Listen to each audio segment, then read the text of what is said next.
Hey, Rhonda, Yes. I hear you're retiring with me, huh? What do you mean? Oh, yes, I am actually. From the board, you mean? Yeah. Yeah, it's been an experience. You know, the bottom line is if I went again, I wouldn't. I'd be on the board till I was 79. Yeah, It's like I don't think so. yeah. It's too long of a period of time. Plus, on top of that, I'm going to be kind of semi-retired after January. So Well, yeah, plus you said you were going on that big road yeah, trip, yeah. But which we're would be gonna, awesome. but we're gonna probably, go down to Florida for a couple of months every winter, and so I just can't do this anymore. If I can't I do it know, right, I can't. I'm not going to do it. right. So I'm dropping a few responsibilities off my plate as well. yeah, yeah, yeah. It's time to start taking it a little bit easier. So, but work good. Is work good for you? Work? Mm, Oh, yeah, it's awesome. It's going good. really good. Everything's good for me right now. I have no complaints Cool. with anything. My kids are healthy, I'm healthy, everybody's happy. It's one of those times. This too shall pass, but right now everything is very good for me. Oh, that's great. Yeah, so I'm very thankful. Yeah. Things are going good for us too. So I got a lot to be thankful for. Yeah. Well, one more budget to go through. Yep. Definitely been a learning experience for me. Oh yeah, uh, absolutely, absolutely. Well, we'll see how it goes. Is Aaron on? I don't think Aaron's on yet. Oh, probably not, because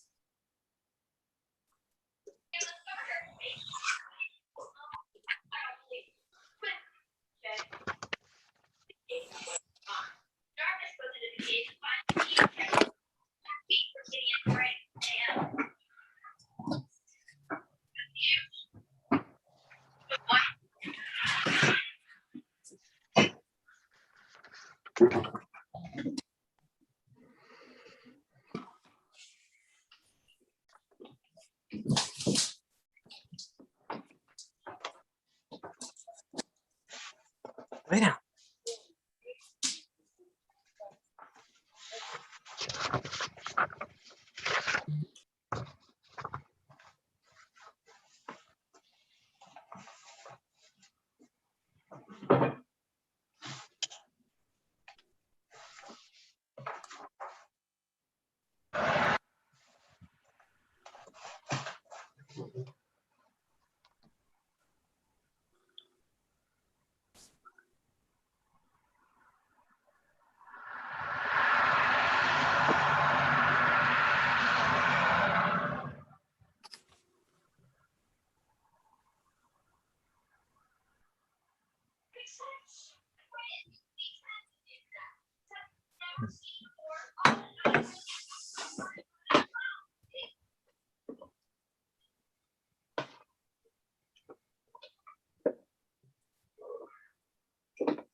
Hi, Steve.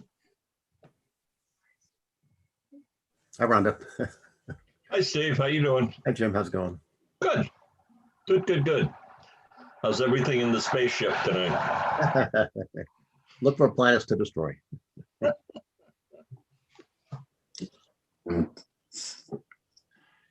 Hey, Rob.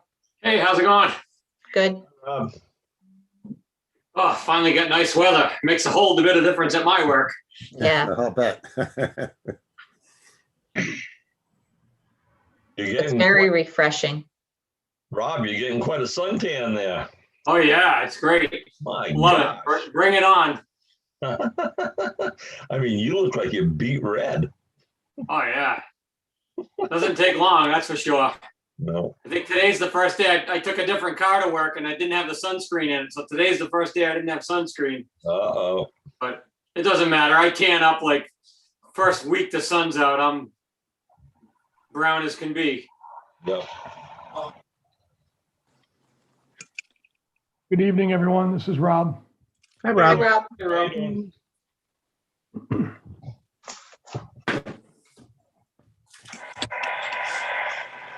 Rob, could I just ask a sort of a general question?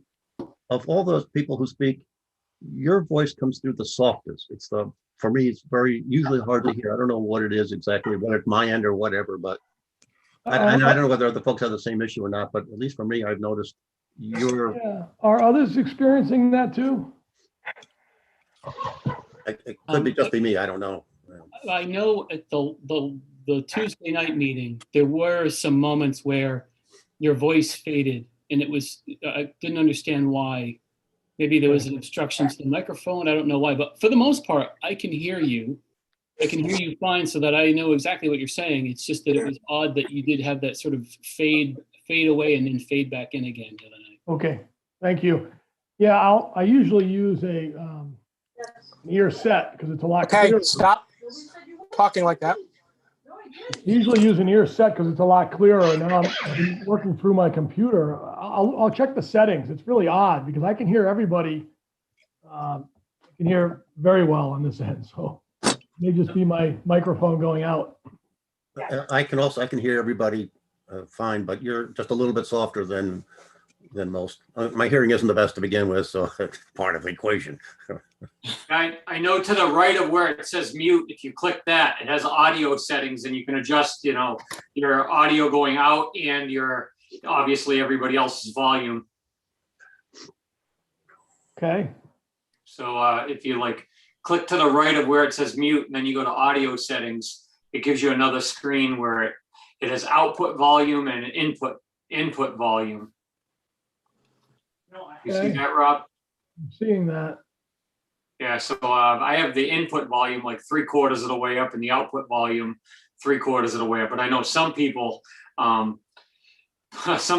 blow me away and I have to I have to go back in there and lower the volume. How's that? Is that a little better? I just moved it up. Yes, that sounds good to me, Rob. Oh, all right. Yeah, that is better. It was actually on a setting called automatically adjust the microphone. There you go. Oh. Yeah. Oh, Okay. thank you, Rob. Am I clear, Steve? Out in space? Yes, yeah, that's better. No, no. On control, you got me? Normally I could hear you, you're a little softer than most. That's the only thing. I know when Tyra talks, it blows me away. I gotta lower it way down. Yeah. Her Same here. volume's unbelievable. Same here, yeah. Okay, thank you, Rob. Sorry, Aaron, back to you. It's your meeting is after 7. Sorry about that. No worries. All right, so I see we're all here. Rob Mann, Steve, Rhonda, Jim, Rob Words, myself, and it's 7:03, so we'll call this meeting to order. And the minutes will show that all 6 of us are present. For correspondence, I sent around an initial response I got from the NDDH about our invitation to negotiate our fee for the coming year. Which the response seemed to be along the lines of not really negotiable. So I suspect that's probably not the last time we're going to be talking with them, so I'll keep you posted. There was also, I received in the mail, in the postal mail today, this is it says to Amy Sanders, First Selectman from Reedy Moran, tax collector, regarding 2020 Fire Department rebate program. So if you haven't received this in the mail yet, I suspect you will, because if a copy came to me, you may, unless I'm only getting a copy because I'm chair. This Mine should- yesterday.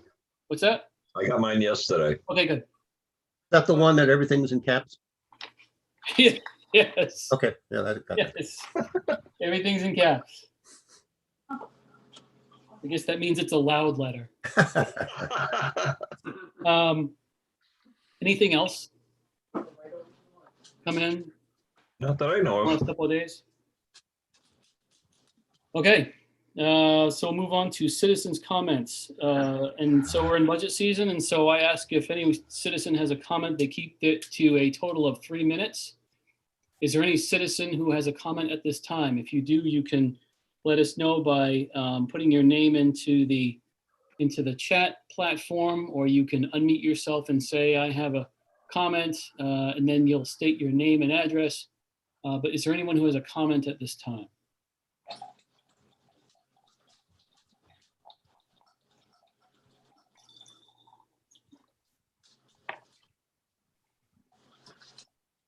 Looks pretty quiet. Any comment, any citizens comment at this time before we move on? Any citizens comment? All right, we'll move on to budget workshop. I know that we officially, when we adjourned the meeting on Tuesday, we were in the capital improvement plan. He's yelling for you for some reason. And Matt Grauer, you'll have to mute. There you go, good man. We were in the capital improvement plan, and my impression is that we had gotten through everything that didn't have any connection to the school budget, because there are two items in the proposed capital improvement plan that are school related. One is hall flooring, the other is upgrade 2 locker rooms, and I suspect that could be part of the general conversation about the school budget. think we also- So if everybody feels okay with just skipping a few pages back up in this printout to the Board of Education budget. Aaron, I Aaron, think I we think we were, should- we didn't do the library yet. We were waiting for Allison. That's right. Thank you. We didn't do the library yet. Can we move? Oh, and Allison, here you are. Okay. Thank you for refreshing my memory. So let's move to the library budget. And I don't know, I'm flipping what page it is in the book. It was on the capital, Aaron. It was in capital. Well, I mean, are we doing, so we're going to stick with capital first and then go to operating? Did we ever go into? I think there were 2 operating? library items under capital that we were, Yeah, I think it was just the capital ones.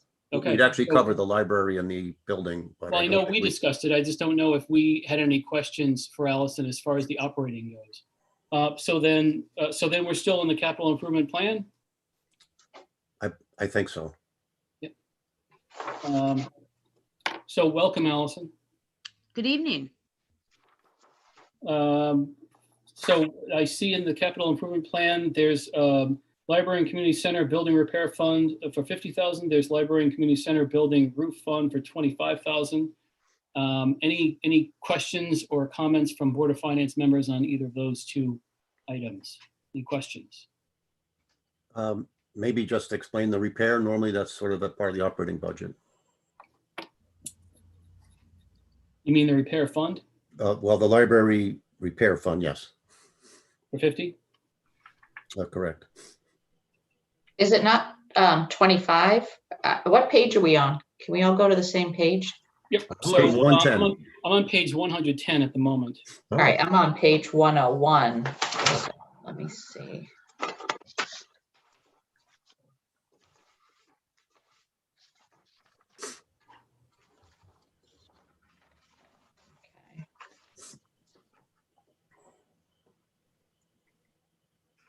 All right, I'm on the right page.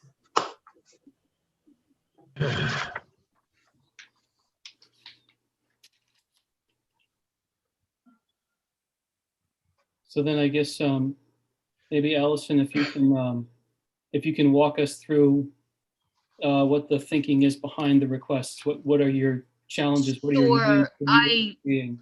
I'd be glad to, best I can. I apologize. I'm just returning from Maine today and did not have a chance to pick up my files from the office. Not to worry. If Orla could go to the detail page for capital, there's a lot of notes on the history of this account. Thank you very much, Orla. So we have this account for larger repair projects and issues that come up at the building. And a lot of the history is in there, along with the projects that we have on our radar, and then also some things that we're concerned about and others that we're trying to be proactive about. And yet, as we all know, life then happens and you have to go with Plan C and address the most pressing issue that might happen unplanned for. So while we would like to move forward with these projects that you see, it doesn't mean that that's what the money will go towards. Last year, we had to replace all of the 3 pipes connecting the outside oil tank to the 2 boilers in the boiler room. That wasn't on our radar. So that set back our HVAC plan. We have 19 air handling units in the building that are all well past their life expectancy of 20 years. You know, they're on 27 years now. We've replaced 2 large ones and 2 small ones out of those 19. So we're a few years behind on a replacement plan that we had hoped to move forward on. The telephone system needs attention, and we're hoping to partner with the town to update that. It's original to 1994, and we have some equipment failures that we're getting by with, and yet it needs to be updated at this point. That's what's popping off the top of my head. I'd be glad to answer any specific questions on anything you see noted there. I hope that's helpful. Aaron, if I could ask Go a ahead. question. Go ahead, Steve. Actually, it's for Orla. Orla, is this normally in the capital side of the budget, or I'm trying to remember prior years, and I honestly don't remember whether this is a capital type of item or more of a operating kind of item. Yes, it's always in the capital side. This is a Like- larger capital improvement project. I remember the roof, but I didn't know if these kinds of things were in the capital. Thank you. No problem.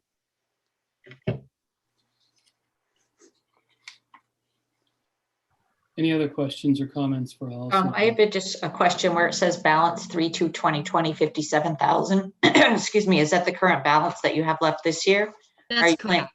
Is that going to be spent, or, you know? There's a light project. We have to replace a 2-tiered expanse of lights in an area of the library that is requiring us to bring in some scaffolding. It's a project I've been working on for 4 months now with trying to get a vendor to commit. That's a large project. That's the only thing I have in process at this time. There are other things I'd like to pursue.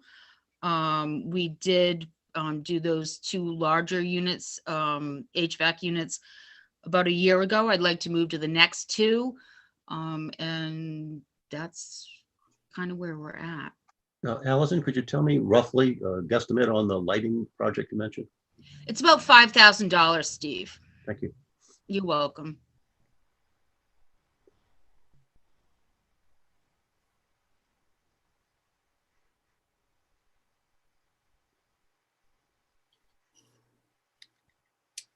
Anything else? Questions, comments on these items in the capital improvement plan related to the library? Just a follow-on comment to Steve's original thoughts around the capital on the repairs. We have a line item in the operating budget as well for repairs around $20,000. I know, Allison, we talked about this last year. They're for different things. One's earmarked more for projects, one's more for repairs, but in my mind, I kind of group it as, you know, a total kind of bucket, if you will, to take care of the different things. And just as you stated, what you think you might do may not be what you actually do, but Yeah. just reminding folks, there's another 20,000 in the operating side. And those are usually for ongoing issues. I need to call in the plumber because there's a sink issue. I need to call in the electrician because we need ballast changed, which you know, a handyman can't do for us. So they're smaller maintenance projects, and also a portion, about a third of that budget, Rob, gets set aside for annual HVAC repair. So we have to, you know, there's 2 major seasons that we have to flip with the various pieces of equipment, and obviously things need attention as you switch seasons out.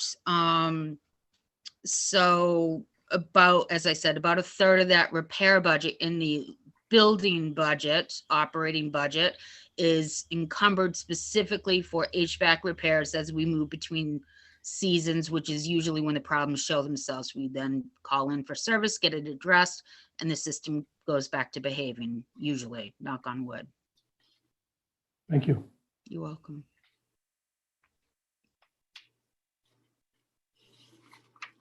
Any other questions? Any other discussion? Are we commenting on both, Aaron, or just on the repairs right now? Or are we talking about the roof? I'm okay with people commenting on the repair fund as well as the roof fund. Okay. I mean, the roof fund we talked about last year too. I think it got pulled out last year. I think There's you're a lot of- correct. There's a lot of comments about the advantage to this. I think in general, people are supportive of getting out in front of big projects like this. And I also heard comments that, you know, it'd be great to do that just across the board on other buildings.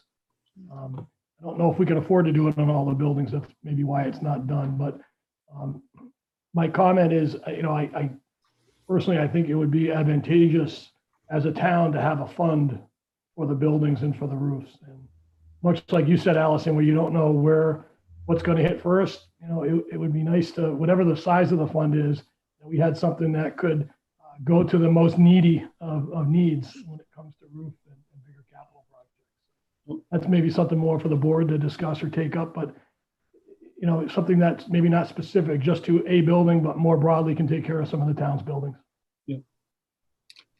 Rob, I would absolutely agree with you. I think maybe we should have a more general fund for, you know, major repairs to the town buildings, all the town buildings that we have. But just doing this one particular item as a fund in advance seems, it's just not consistent with how we operate the rest of our budget and our finances. So I'm kind of at a loss as to why we should do this for a number of reasons. But again, if we are going to do something like this, at least do it across the board, you know.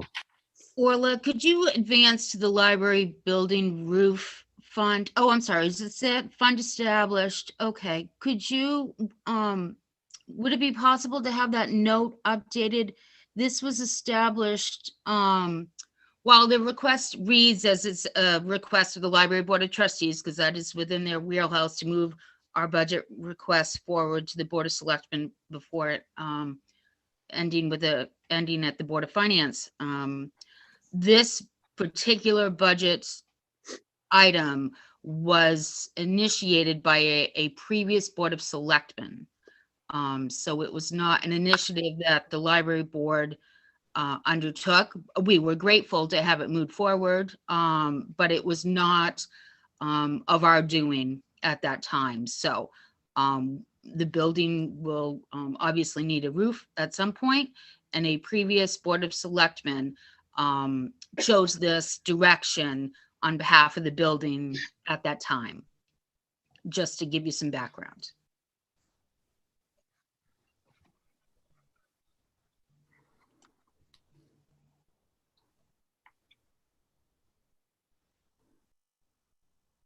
Any other discussion on either of these two line items in the capital improvement plan?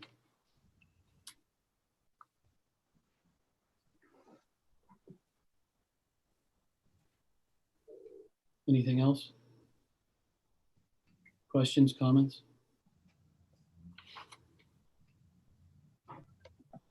Does anyone have any questions about, as long as Allison is here and she's not on mute, does anyone have any questions about the library administration operating section of the budget? It's page 70 and 71.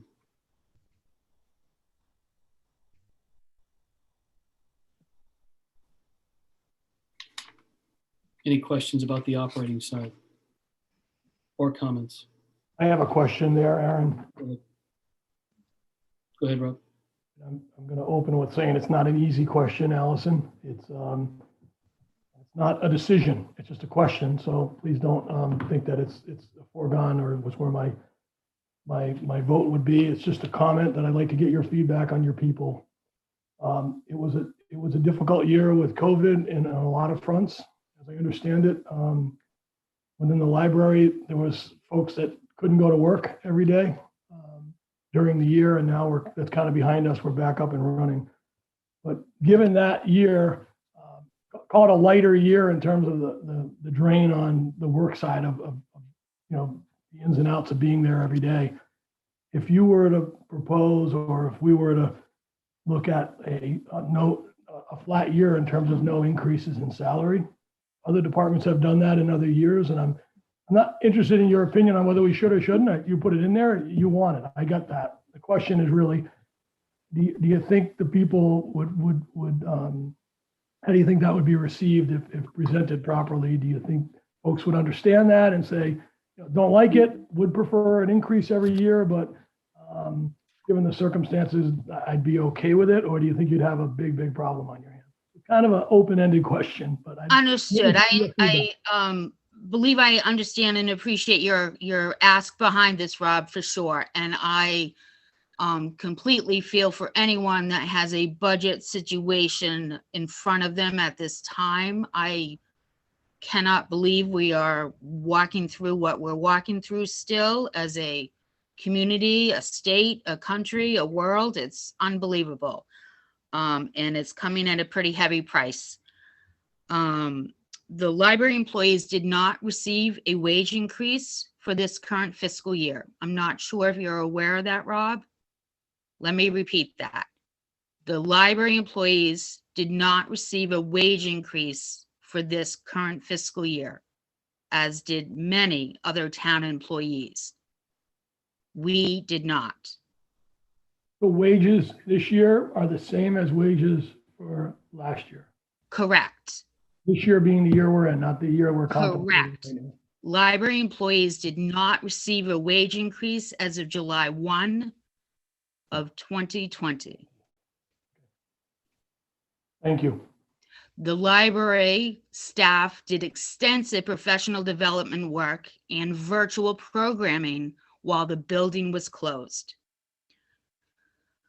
It was very valuable to the staff. I have wonderful reports and feedback from them as we walked through those weeks together before we were able to return to the building when the governor gave us permission last May. We then did, while I was in the building, the staff wasn't. Before that, I was in the building doing extensive prep work to bring the staff back safely. Once that was accomplished, the staff and I worked together to roll out curbside pickup, which is very well received by our community. And we continue to offer it for those who do not feel comfortable walking into our building. We then got ready to reopen the doors in July. Again, the library opened in July to the public. And we have been very fortunate with the guidelines and procedures we have in place to not have had to suffer a backstep to close due to any circumstances or rising situations that we have gotten through. The staff feels very safe and appreciated by those using our library. And yet I would have a hard time saying to them, we have to sit out another wage increase this year, folks. I am not comfortable with that. That's my long answer to your question, Rob. Fair answer. Thank you. You're welcome. Also, if I might ask, the numbers are not huge, but if I look at library clerks as an example, in 20, it was roughly 35.5 thousand. Please don't check. Yeah. And then it went, the current year is 38. That's, roughly, I don't know, 8% increase or something. Can you help me understand what? Sure, that line, and you picked on the one line that is a little special, Steve. So Okay. That class of employees make less than what the minimum wage in the state of Connecticut is on track to become, Okay. I think, in the next 2 years. So last year was one phase to start raising those up. So those are not jobs below minimum wage. So they did receive a bump last year, but only that class of employee at the library, specifically to address the minimum wage upscale that the state of Connecticut is going through. So they did get some of a raise. I understand your The reason. library clerks did Thank you. to accomplish this minimum wage issue. And I don't believe we were the only department to do that across the town.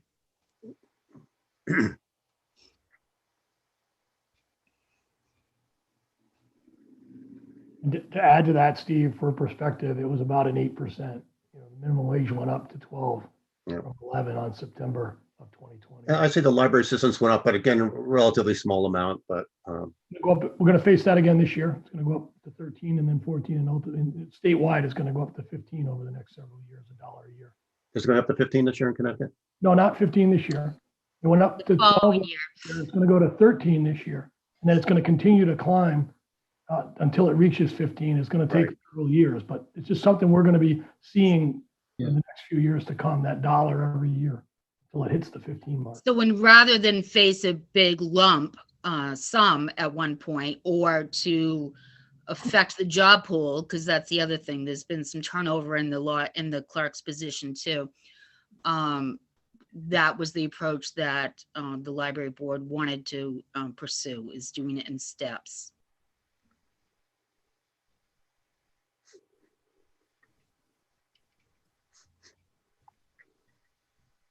Anything else on the operating section of the library budget? Also known as library administration. Questions or comments, discussion, anything?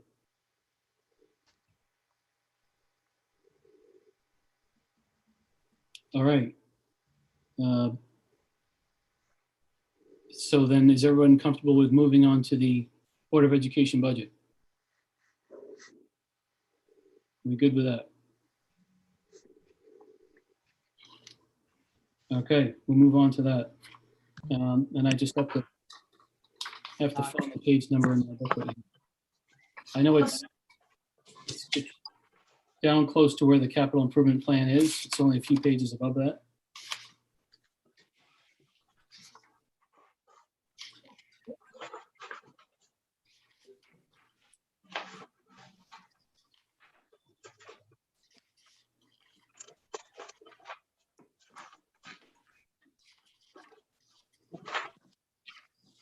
Looks like it's page 108.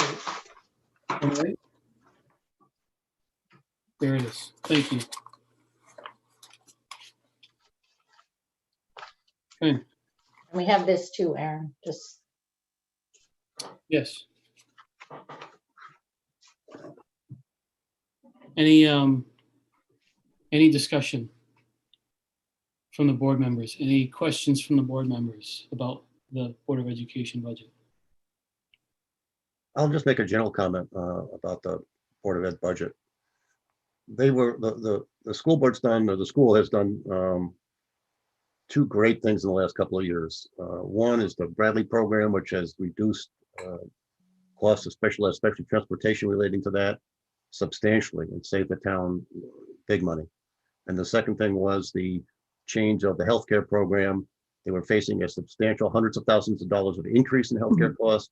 Instead, we're able to realize a hundreds of $1,000 decrease in healthcare costs.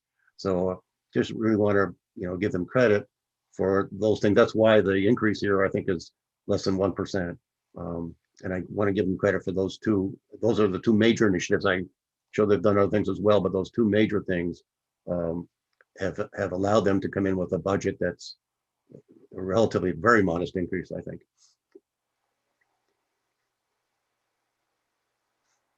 I agree with Steve. It's nice to see it's a very modest increase. So it's definitely within what the town would like to see, that we've seen at previous referendums. So I was very happy to see that. So I just want to concur with Steve.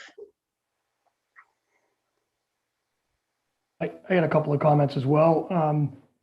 The first was similar to Steve. The insurance reduction was quite dramatic and well received in a lot of ways. In many of the subsets of the book, it helped offset the wage increase. Yeah.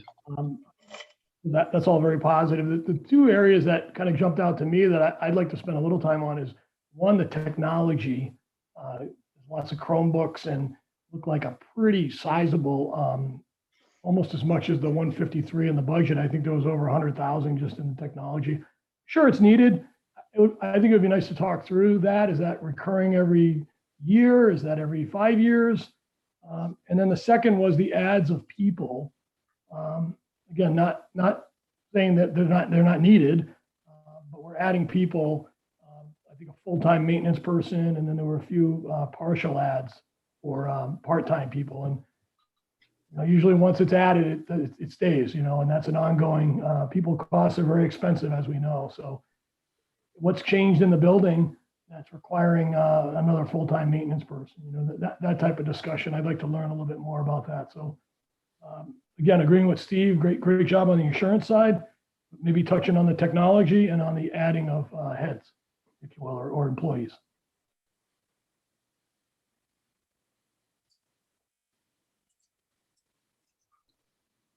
Go ahead, Melinda.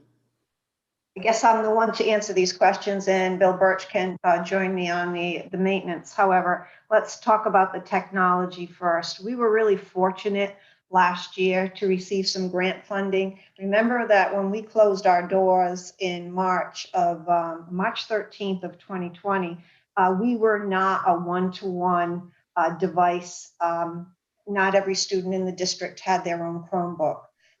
We had to beg, borrow, and steal and pull apart laptop carts to send home laptops with our elementary students. Because of that, we never did, through the whole process, grant funding provided preschool K 1 and 2, I believe, with new laptops. And the laptop cots that we kind of broke apart are old. And the grade 4 and 5 students actually need an upgrade because those devices are starting to fail. They're not under warranty. And we have to maintain a one-to-one device program moving forward, primarily because of the remote learning option that will probably be needed moving forward as far as educational practices, even outside of the COVID pandemic. And so the 125 Chromebooks that are in the budget are primarily to replace those dated devices.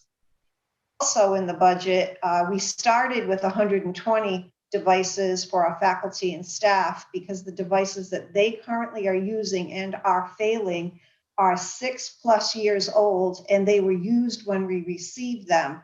However, when we were putting the budget together, we wanted to make sure that we were being fiscally responsible. We decided to break it up in chunks. And so the first go around is to replace the high school teachers' laptops. So the money there in the technology budget, you will always see some replacement amount. However, we need to start to replace the faculty and staff dated devices. They failed a lot during the pandemic.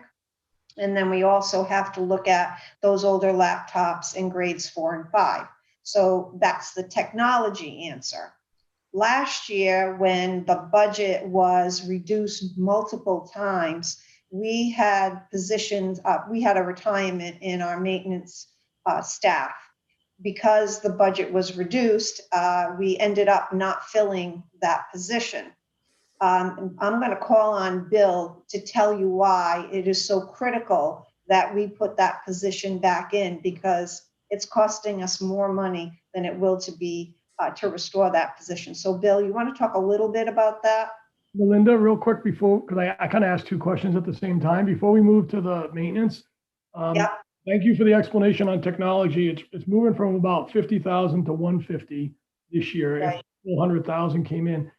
And I understand that there's an aging fleet, if you will, of equipment. Would you expect that we've got about 150 ahead of us for the coming years? Like, is this a new norm that we're going to have this, and we didn't necessarily have that mandate before? Or is this maybe 1 year a big punch and then we'll get back to a lower level of maintenance? We're going to have a cycle of replacement, as the Chromebooks that we purchased originally when I first came on board, which was 4 years ago. Those devices, you know, a Chromebook is inexpensive. They take a lot of abuse, obviously, with the students, and they go out of warranty after 3 years. And so it becomes more cost effective to replace the device rather than pay for the repairs. And sometimes the repairs isn't worth fixing, right, on some of those dated Chromebooks. So in the budget, and I don't know what that number is going to be, but you will always see a replacement cycle for the devices that we currently have in the district. It's just got to be. We're going to have to continuously recycle those devices. We have to maintain a one-to-one learning platform. Thank you. do you want me to have Bill go on to the, Sorry. the Yeah, main- yeah, Okay. over Bill. Thank you. Please do. Hi, Bob. So let me just bring up about this reduced maintenance person. As Melinda said, we had a retirement right around the first of the year last year of a longtime maintenance person. We've always had two on staff for the last several years. And his retirement coincided with the pandemic, and due to the situation that we had and the budget issues, we did not fill that position this year. But I have to go back to say that leaves me with one maintenance person. And most of my staff is long-term. They have 4 weeks vacation. So if this guy's on vacation, that leaves nobody on site.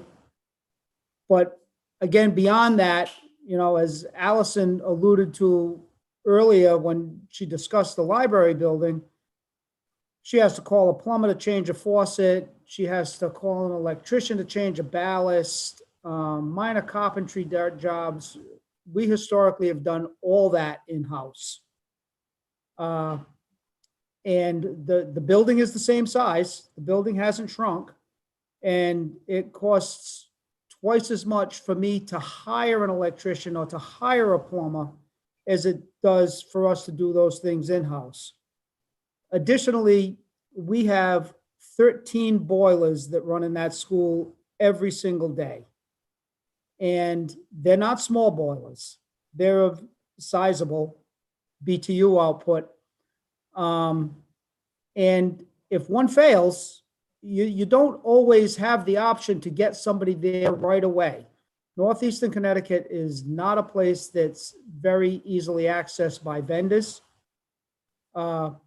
We work diligently to make sure that the maintenance guys are well-trained in that heating equipment and the air handling equipment that goes along, all the HVAC equipment that goes along with keeping this place warm and reasonably cool, requires a lot of maintenance. We spend 2 to 3 weeks a year just changing filters. And if we have to farm all that out to outside contractors, then I believe personally that the cost is going to be far over what it costs to hire that maintenance person back. Thank you.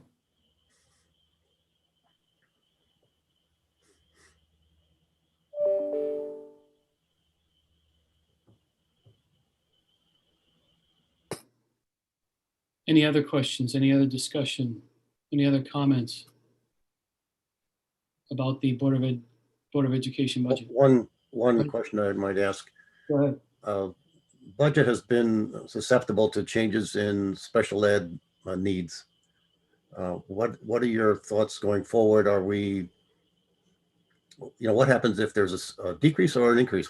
How susceptible are we to those kinds of changes? So, With the budget that we have now? Yeah, Steve, we don't budget for any contingency there.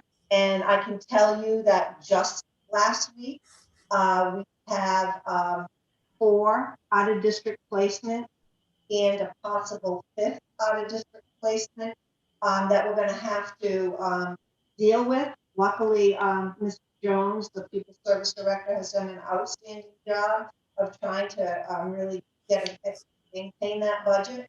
But we always budget for the students that we have at hand. Never, in every other district that I've worked in, there was always built into the budget 3 to 5 additional out-of-district placement tuitions, because we know that children are going to move in and out of the district. But just last week, we're faced with that challenge where we have 4 additional children that are going to require out-of-district tuition. That's in 1 week. And we have been doing due diligence all year to reduce the number of students going out of district, as you well know, through that Bradley program. But we did not budget for any additional out-of-district tuition fees in this 22 budget. So your budget is for the number of students you had at the time you prepared the budget? Correct. And this change of 5, I don't know whether there's been other pluses or minuses since then. That's 5 additional over what we have budgeted? It is. What does that do to your budget, or do you know? We don't know. I mean, obviously, Mr. Jones is going to work with those families, see if there's a way to bring some of those students into our on-site Bradley program. But a lot of that takes time. These students are new to the district. So there's a lot of work behind making adjustments to a student's placement. It's not that easy. We can't go in and tell a parent, you know, you're going to move from that out of district placement and you're going to come to the program on site. It takes a lot of meetings. It takes a lot of testing and a lot of trust building before that can happen. So prior to last week, we budgeted for the students that we had currently in out-of-district placements, like what has been happening since I've come to Thompson. We budget for the students we have. Rhonda, I know you had your hand raised. I did. I was simply going to ask a question that she already answered, was basically, were they new students, and would it be possible that they would migrate over to the other program at some point? So she answered them all already. Thank you.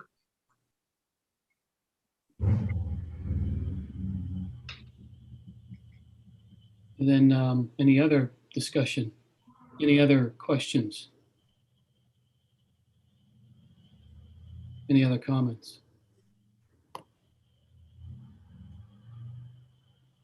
On the Board of Ed budget? Go ahead, Melinda. I just wanted to point out that the increase in the budget is for 2 very important positions that long-term is going to save the district money. The full-time transition teacher, we do not currently have a transition program for students from 18 to 21 years old. The district is obligated to provide education for students beyond graduation that meet a certain criteria. In the past, we have those students go to an out-of-district placement and we pay out-of-district tuition.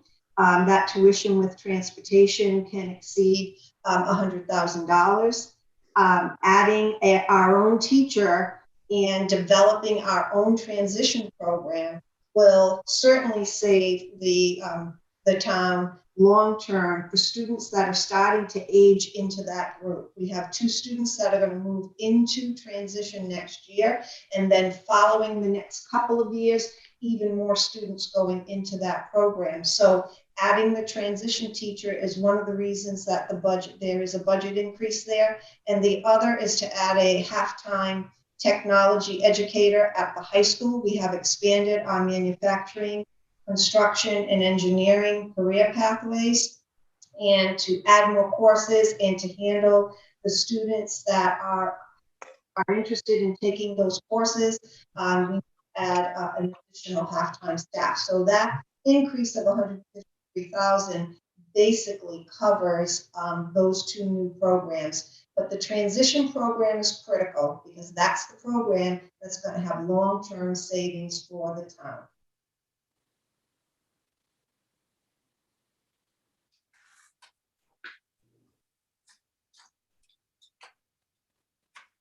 Thank you, Melinda. Any other discussion? Any other questions? Any other comments on the Board of Education budget? Quick comment, Aaron. I think it was very well done. Steve indicated that. I think the budget was laid out very well, very thoughtful. It didn't feel stacked with things to take out later. I think it's a very reasonable and realistic budget. We can always go through little things and little items like we're talking about the different ads and the people, but I think overall, very, very well done body of work by the team, Melinda, you and the team, Bill. And the members of the Board of Ed that spent countless hours going through that budget.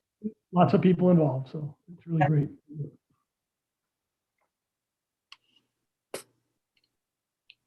Questions, comments, discussion on the Board of Education budget?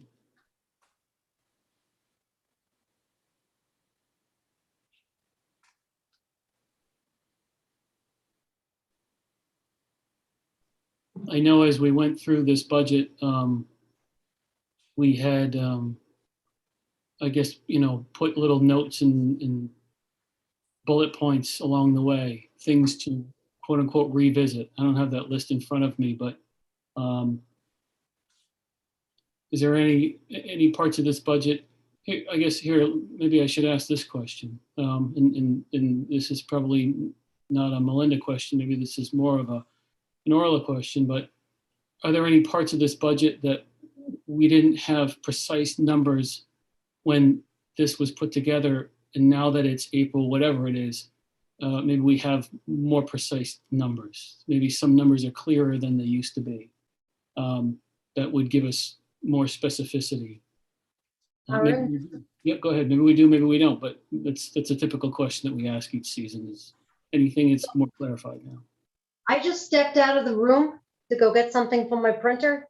Sure. So you asked me a question, I came in at the tail end of it, and I don't know what the question No is. worries. We're talking the Board of Ed budget, and things get kind of quiet. It feels like we've kind of discussed to our satisfaction for now. And I said, well, I know as we were going through this budget the last, 6 weeks, I guess, we had, a couple of bullet points here or there we wanted to revisit and rediscuss. And I thought, you know what, a common question that we typically ask is, all right, it's April, whatever it is there anything that maybe is clearer now than maybe it was 4 weeks ago? Are there any prices for things or revenues or whatever? Sometimes things become clearer that help you tell a more precise story as to just exactly where we are. And if there's nothing that's clearer than it was 4 weeks ago, that's fine. I just figured I'd ask. Okay, thank you. Actually, I have been working while you guys have been talking on making necessary changes. A couple of things you had asked me to look into. One was see if any of the expenditures could be revised for the estimate for fiscal 21. I did give the deadline of yesterday, so I did get some feedback from some of the department heads. Most people came back and said no potential changes. A couple of departments did. So I've plugged them in. I'm actually going to send you this book at the end of the night, just so you guys know, as there's any changes made, it's highlighted in yellow. So when you get a scanned copy from me, you're going to see, for example, a highlight in yellow. Okay, so not a huge amount of changes. There was some changes on, just give you guys an idea. So that's veterans. We made a minor change there. There was some changes for selectmen. If you want, I can flick through the departments that we made changes to. Okay. Some changes here for selectmen's budget. These are, again, it's regarding estimates for fiscal 21. So we brought down, we won't have any meetings or travel because nobody is going to meetings right now. Everything is held online. So, but the anticipation will be that we will be back to prior COVID meeting activity in the new fiscal year. So a small reduction in advertising and a small reduction in printing and also office supplies and miscellaneous. Then on the IT side, Marie did a lot of work reviewing all these departments, and based on some adjustments that we've made and also some revised actuals coming in a little bit lower than what we had budgeted, she's anticipating 56,000 for the maintenance agreement. I'm just going to scroll up a bit, and also while we're on this page, small little reduction for supplies from 12.5 down to 11.5. Orla, are you sharing the screen? Oh, shoot. I'm sorry. Yes, you mentioned scrolling up, and I thought maybe you're looking at the I screen. didn't mean to interrupt, but yeah. No, I'm glad you did. Scrolling up, I I thought. had stopped sharing it when you guys were talking about Board of Ed, so There we go. sorry about that. Yep. Okay, I'm going to go. Okay. Do you want me to go back to for selectmen's budget, and you can see where I'm There you go. referring to? Thank you. Some minor changes there. Some minor changes and minor reductions in the estimate for fiscal 21. If we're good with that, I'm going to scroll over to IT. So, we have a budget here of 60,000. Well, this budget, software and transparency, was all tied to a request that I had submitted to the Board of Selectmen who did not support it going forward to the Board of Finance. So we're not going to incur that expense this month or this year. So we're going to be definitely down 2,000. And each of this and quality and Munis came in a little bit less than what we had budgeted. So so the bottom line is we're looking for a reduction of fiscal year of 56,000. Again, it's just the fiscal year. So and the same with supplies. If you guys are good, I'm going to scroll over to Town Hall building. So again, a couple of decreases here and there. Decrease on travel. Again, nobody's traveling as much. Electricity, it looks like we're coming in a little bit under where we were for budget, and service contracts a little bit less too, just based on, we have a revised contract this year with our elevator company through the school. Bill Birch was able to negotiate. So as a result, we definitely have a little bit of a decrease on what we initially anticipated for the contract costs. Copier leases, we have new copiers, so we have a better contracts. We're going to come in a little bit less there. And water and sewer, again, somewhat lower, just based on the actuals that we know we're going to be paying out. If you guys are good, I'm going to scroll on to the next department. Just a small amount in general services. All of these changes are to the estimate. Have you made changes to the proposal? Just make sure. No, this is all to the estimates. Thank you. Okay, so then scroll over. Marie was able to reach out to Teague to see if they anticipate the need for the assistance of fuel, and Miller said no, she's not going to need it for this year. So that's going to come in at 0. And then we adjusted the elderly housing sewer charges based on what we know we're going to be paying for the year. The rest of these categories are as is, and they're the one-time payments to specific outside sources. Now, I did get some suggested changes from the elections, but I'm not going to change them here because, as you guys know, for financial statements purposes, we have broken down COVID expenses versus non-COVID expenses. And the proposals that Frank and Eileen are proposing for changes to fiscal 21 include the funds that we have received for election grants for COVID-related grants for election and registrars related activities. So I'm going to leave the estimates as is for that department. Let's see, I think that was it on the proposals. I also reached out to each of the departments regarding possible changes to revenues.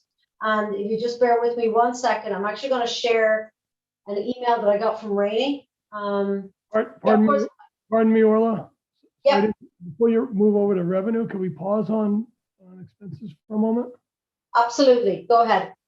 So could you put the file back up? Okay, will do. Please. Thank you. Sure.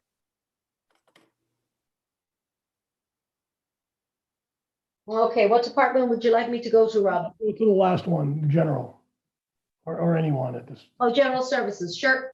Same question across all of them. Yep, go ahead. Are you comfortable here? If you look at, for example, in the emergency fuel assistant, it went to 0.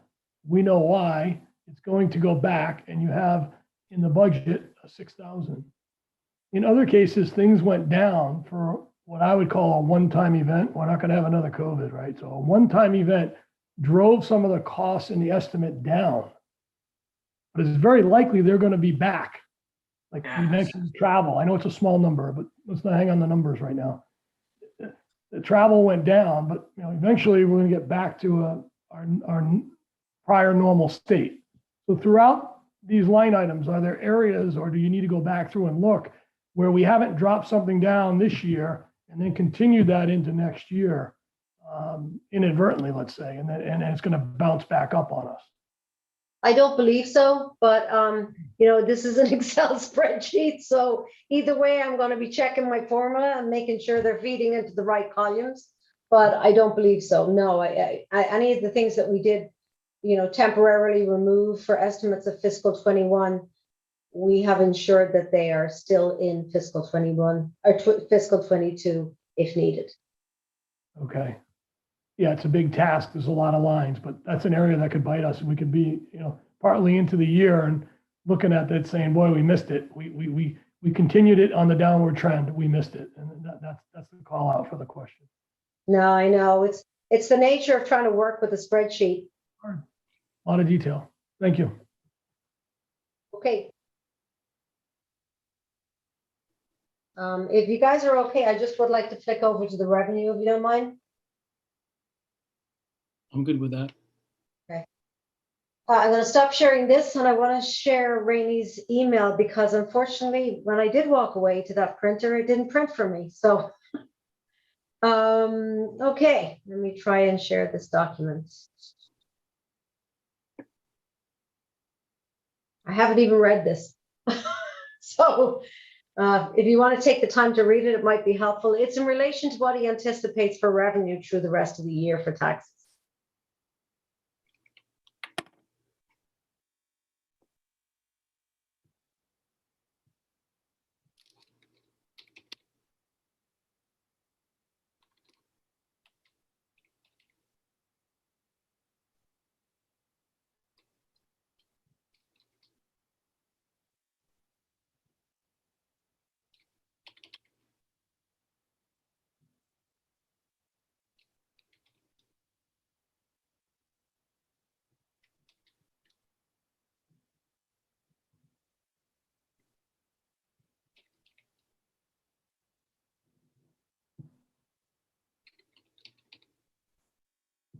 Are you guys still reading it? I'm not, you can go down. I just forwarded it to everyone. Okay, thank you.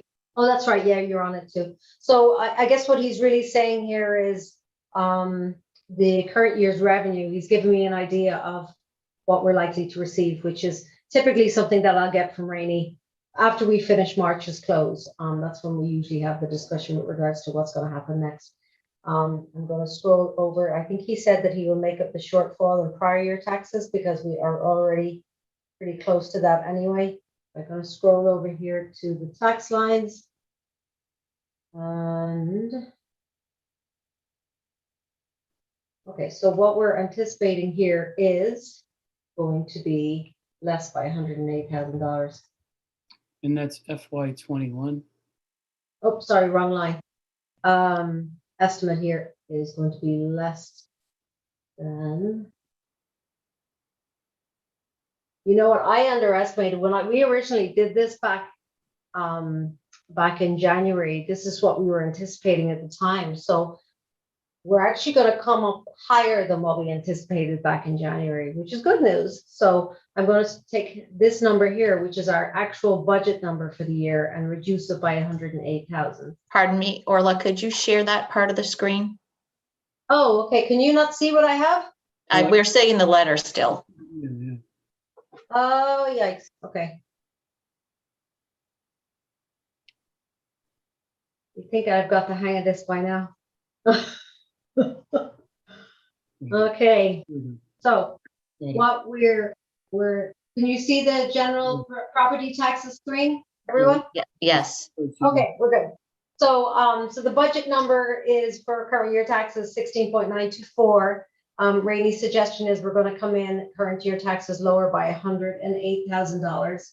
He is saying that we are higher on prior year taxes. I'm going to leave the screen open, but I'm just going to flick back to his email and just reference back again to what he's referring to.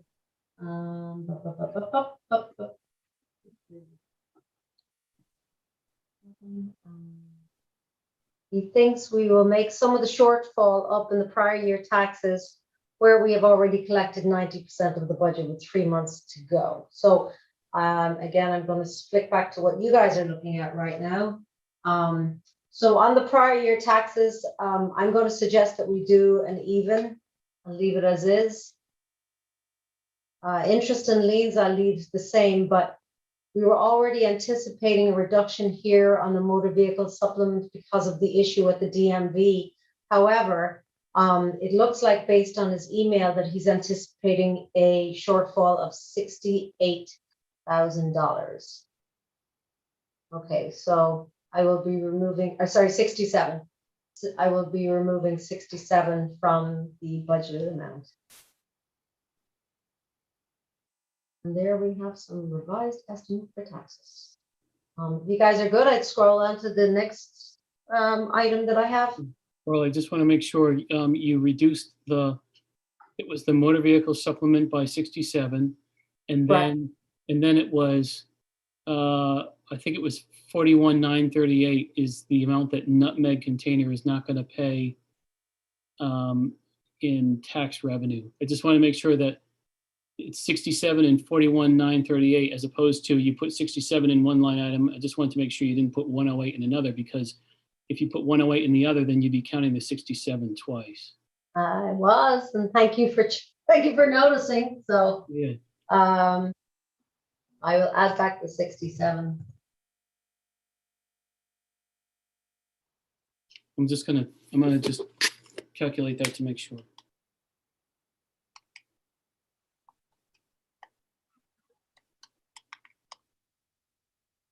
Yeah, I guess if you were to round it, it's 109 because it's 108,938. Okay, yeah. That's the total impact of Reni's email is a negative 109, if you will. Yeah. There we go. I have it 108, but I think we're pretty close, right? He says 108, so.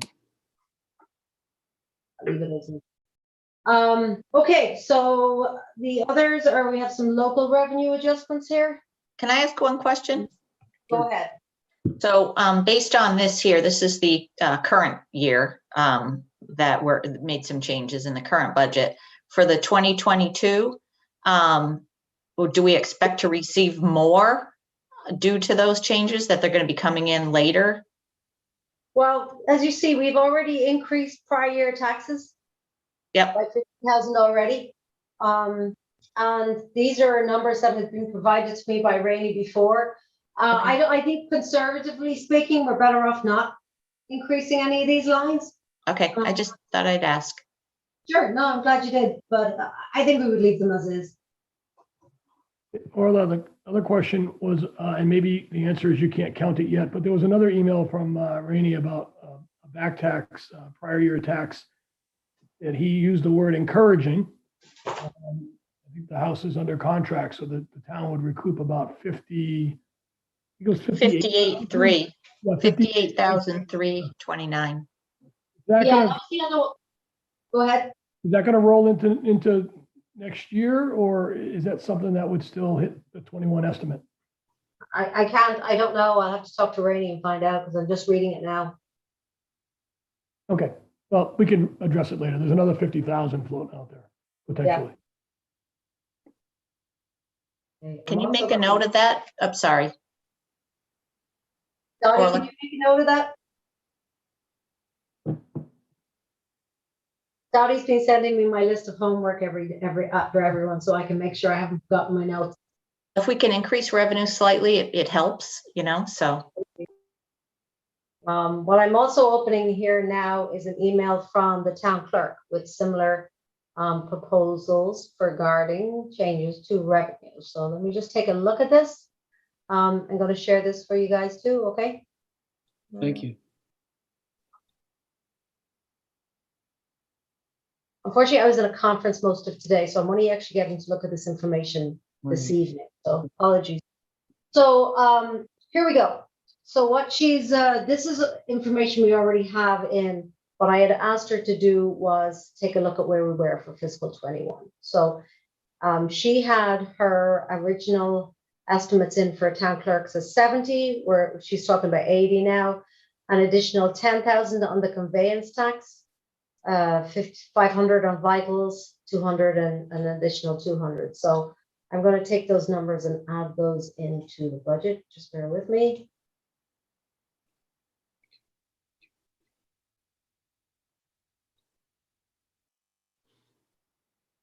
Did I share it correctly this time? Yeah, we can see the good. The budget spreadsheet. Good. So I'm just gonna take what she gave me here.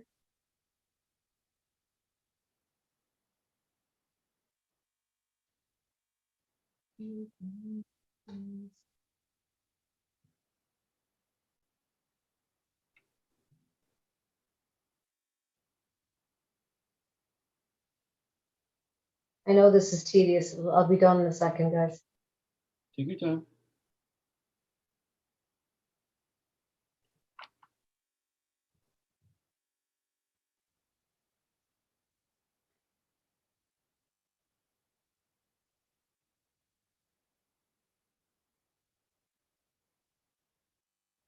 I think I've got them all in there. Let's see, town clerk.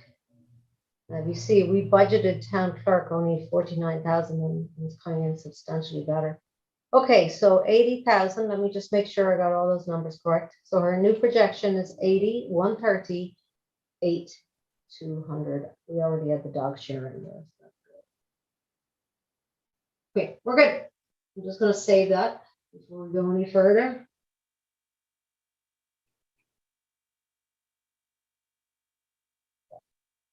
Okay, so I got that in revenue in.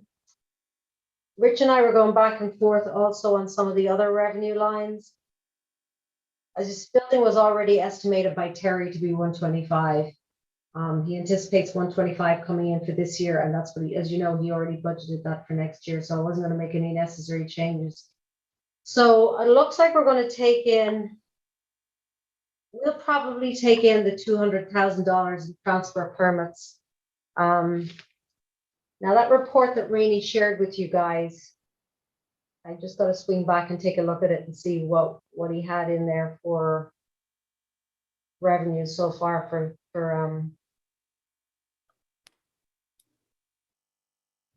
what's the station?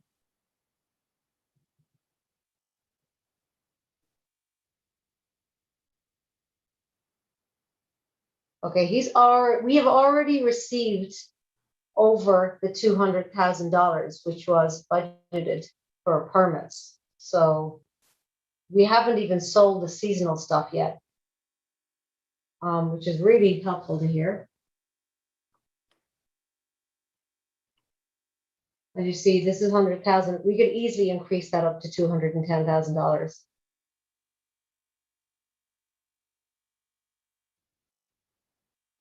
$10,000 is $10,000. And I think I'd leave the rest of this. That's it. To interrupt, I think you missed a zero. I did. Thank you. Big miss. Okay, you got it. 100, 210, yep. Good. Okay, so the other thing that I was working on, in fact, let's swing back over my homework list. Okay, so if we go back to some of the earlier requests. So we wanted to know, I did provide you guys with the total for the 2.5% increase. I believe I sent that in one of my emails to you. The more recent homework items included the stuff that really came up. Can I talk about debt service? So I did reach out to our lease company. So yes, it is possible for us to roll all this debt into one. Basically, we would pay off all of our existing leases and then we would refinance the leases again. The interest rates, we most likely would get something around 3 or 4. And if I go into our book here at the moment, I just want to take a look and see what we have for rates for each of the leases that we have currently.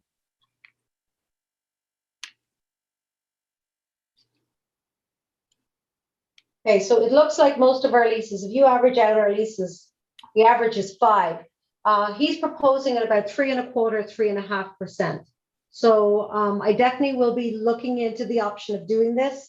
If we refinance, we would have to determine as to whether, because each of these has maturity dates, different maturity dates, say we're going to refinance it over 3 years and take the whole lot and refinance it over 3 years. Either way, by refinancing, these numbers will change. Right. So if it's something that we want to do, I'll get the ball rolling on it straight away. And Orla, to clarify, this would just be the objects that fall under 522470. Correct. Just the notes. Right. There's the 522460 is not in that basket. 522465 is not in that basket. No, this will be different finance. Yep, that's it. Just want to make sure. Yeah, this would not be through the banks. Orla, excuse me, question. Go ahead, Rhonda. So if you were looking at the years 22, 25, and 24, let's say you were to, go with 23 to have them all paid off. That would still be, even though, the term would be extended for the 222s, but it'll be decreased for the other 3. It should be a positive still, correct? Hopefully, yeah, especially with the lower interest rates. Okay. Again, keep in mind that we're earning virtually 0 on the cash we have, and we're paying even the proposal, it's less than 5, but it's still 3.75%. I'm flabbergasted why we would want to pay interest when we have money sitting in our account, earning virtually nothing. I'd rather just pay this off, and then we don't have to fund this every year and save some money for the town. That's a real saving. The issue, it really comes down to, we discuss our fund balance on a regular basis.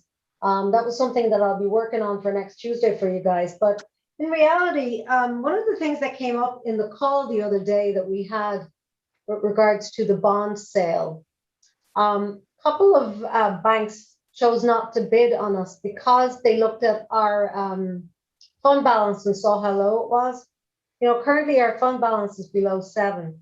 I know a lot of the reasons why it is low is we did have a number of appropriations in fiscal 19 and fiscal 20, but both of those projects are reimbursable up to 68 or 72%, depending on the project. But we haven't got any of that money back yet. So until we receive all those reimbursements, our fund balance is still going to stay pretty low. If we want to start talking about paying off these bills, it's going to increase our debt service substantially in the short term. And I get where you're coming from, especially with interest rates so low and us not getting any return, Steve. But I just don't want to leave us vulnerable with our fund balance. I don't like to have it any lower than it is. It's already quite vulnerable. I'm not talking about prepaying the school the almost $6 million there. But these vehicles and so forth, which are, I know they're not minor for any of us individually, but they're relatively minor for the town. It seems inappropriate to spend, to be paying interest and earning none on cash that's just sitting in the bank. It seems foolish. Well, if you look any at underwriter evaluating the town in terms of whether we're worth providing bonds to subtracts the cost of what we have financed already. So those, our balance might be a little bit higher if we don't pay these off. But our debt is also lower if we do pay them off. So there's an offset there. Well, another thing that came up in the conversation we had with our financial advisor was regarding, I guess we look at it from the same perspective as a person who's trying to establish credit. You're not going to be able to establish credit if you don't have any debt. And because we haven't borrowed in the last few years, we don't really have an updated bond rating. We did secure a good interest rate on the short-term funding, but our financial advisor was expecting a number of other banks to bid on us, and again, they chose not to because we didn't have an updated bond rating. So if we pay off all our debt, and I know you're not referring to the bonds, you're referring to the notes. It still comes down to the same factor as we don't have enough debt, which sounds ironic, but it's true. I find that tough, hard to believe. Steve, can I interrupt for a second? I asked at the last meeting, and I'm hoping Orla will provide it before we make any decisions on these numbers and or the other vehicles that we looked in the capital expense column for the town garage. What I wanted to see was the big picture, which would be if we looked at this by paying these off cash out of fund balance, plus go ahead and make a one-time purchasing of the 2 trucks at the town garage. What would that do to our fund balance and our percentage and our bond rating versus if we refinanced these and also financed one or both of the trucks, what it would look like from a big picture perspective, looking at our fund balance and that same scenario. So I think that by seeing a comparison of those, it's going to give us a little bit more insight as to the best way to move forward for the town as a whole, and leaving our bond rating, or whatever it's referred to, in a healthy area, according to the auditors. Yeah, That I think would I be my brought that up suggestion. before. Yeah, Rhonda, I think I mentioned that before, that's something I'm going to be working on for you guys for next Tuesday. You know, there's a number of different steps during that process. So the first step I took yesterday was to contact our leasing company and to see if we could possibly refinance the leases. So that's the first part of it that I've done. The rest of it will be, as I say, breaking down again. I do have financing for the 2 vehicles that we're proposing, but the financing I have is leasing. Now, keep in mind, if you want to borrow any money, you have to request it at referendum. No, I understand that, Orla. Yeah, that's the most big. If we finance money through the banks, you are going to have to ask for it. Well, right, I meant the way that you're doing it now through the lease to buy, but kind of look at Steve's ideas versus this idea and take a look at how it affects the big picture as a whole. And it's going to give us as a board, I think, a better bird's eye look, a big picture, as to the best way to manage this debt and or the trucks, financing them or paying cash. Sure, no, I get that, but also keep in mind our fund balance is not in great shape right now. I know, but I think it would make Steve feel better to look at that too, and just see. Course. Yeah, yeah. Thanks. So what I'll do is I'll work with the numbers that I have, with the estimate reimbursements that we're expecting back, and give a more realistic look at what our fund balance is before we propose any of that. We know that we appropriated 284,000, I think, in this year's budget, right? 284,000 in the fiscal year budget of this year. Balance the budget. So that's already coming out of our fund balance. Oh, meaning, hold on, Orla, do you mean 284,000 of surplus? Yeah, we appropriated 284 surplus out of fund balance to balance this current year's budget. Right. You know, we may not need all of it, but we're certainly going to need some of it because revenues are going to be down. Rob, man, I just wanted to make a comment too.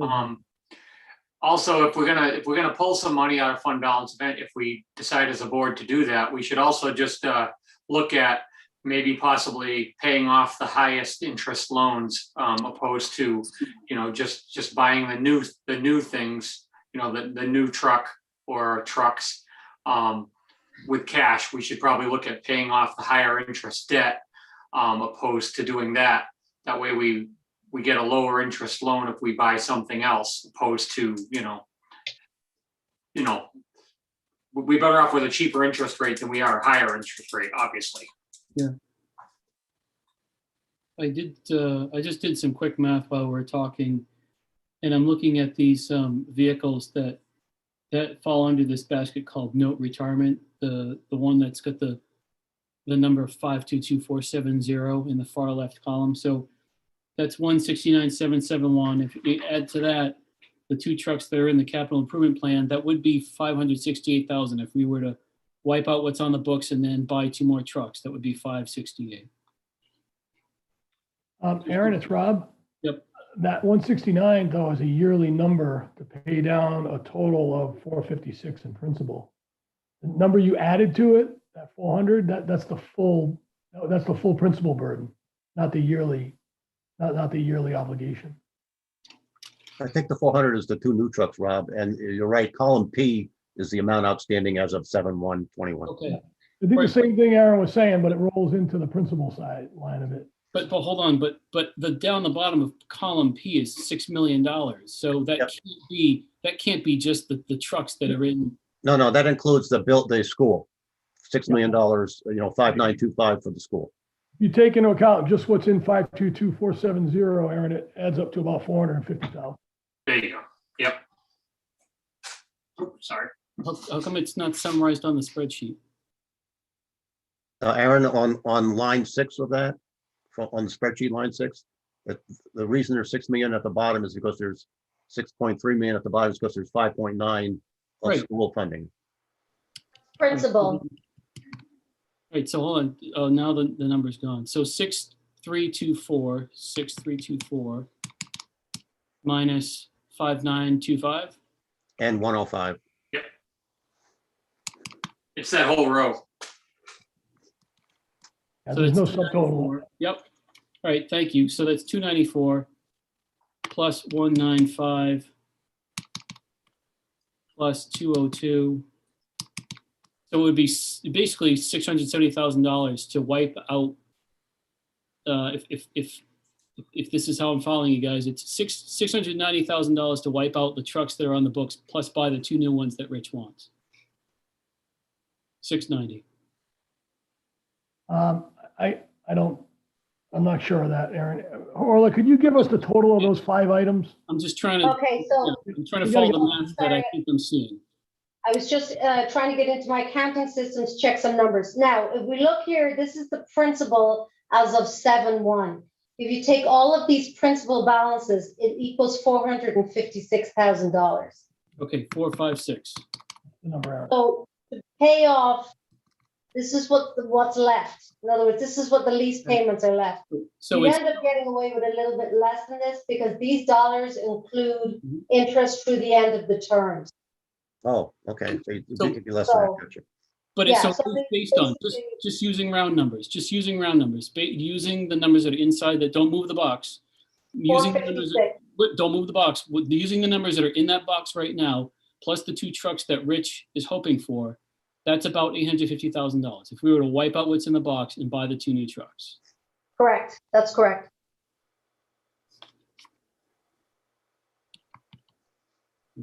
That is a pretty sizable amount of money.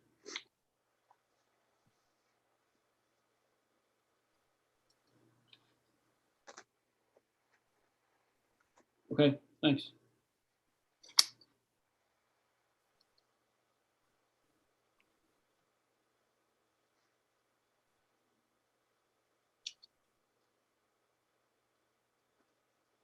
Do you want to stick on that? One of the other questions that I was asked to get some information from, and I can bring it up on the screen and send it to you guys afterwards, is a history of contingency. I think, Steve, you might have asked me, correct?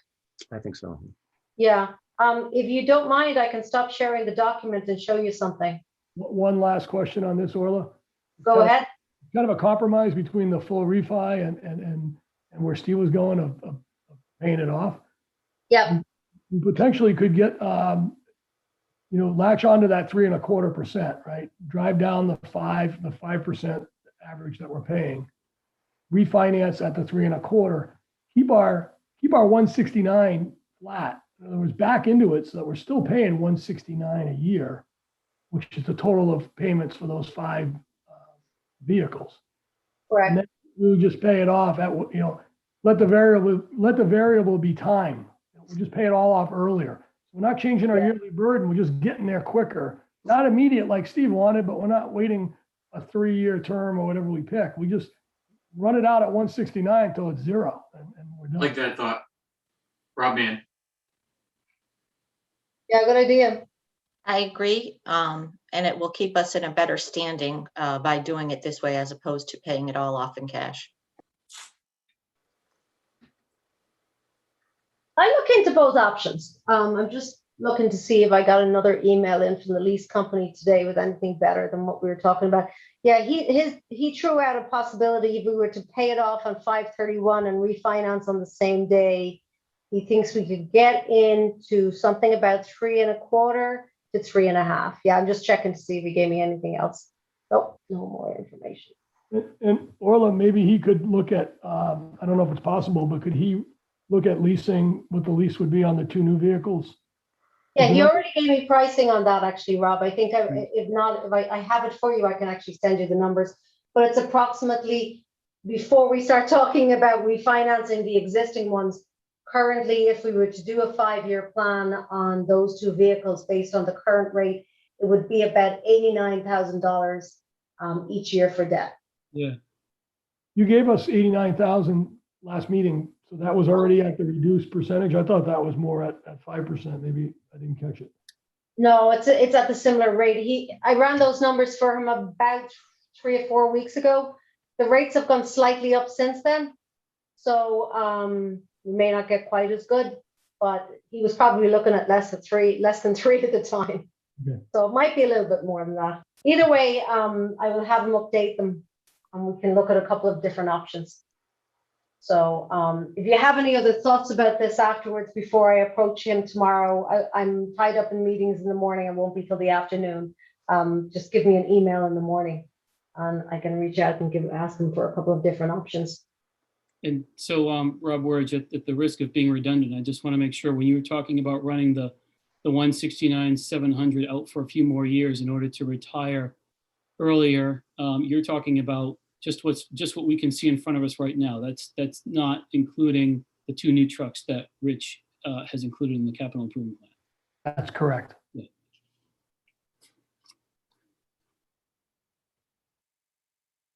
Thanks. Orla, oh, go ahead. No, go ahead. Go ahead, Rhonda. No, I didn't know if you were done with this section. I had a quick question I wanted to ask before you move forward. That's all. No, go ahead. If you have a question on this department, fire away. No, it's not on this department. Okay, what is it on? I was just curious. This is again a big picture question here, but do we have any stimulus money coming into the town? And if so, yeah. can that be used in next year's budget to offset some of our expenses? So this is a very gray area, and I've had lengthy conversations with various different agencies with regards to what we're going to get and how we're going to spend it. But let me give you a summary of what we have. We have $82,000, which came in December, and we've only spent a portion of that. And then we have $926,000, which is coming in over a period of 2 years. I can give you some brief updates on where we stand on that, because that was part of the conference that I was at today. The government basically passed the Rescue Act, but they didn't provide direction as to how they were going to distribute and how they were going to spend it. We've got as far as it's going to be distributed from the state. The government has 60 days, and the 60 days expires on the 11th of May to distribute the first half of it and also tell us how they want us to spend it.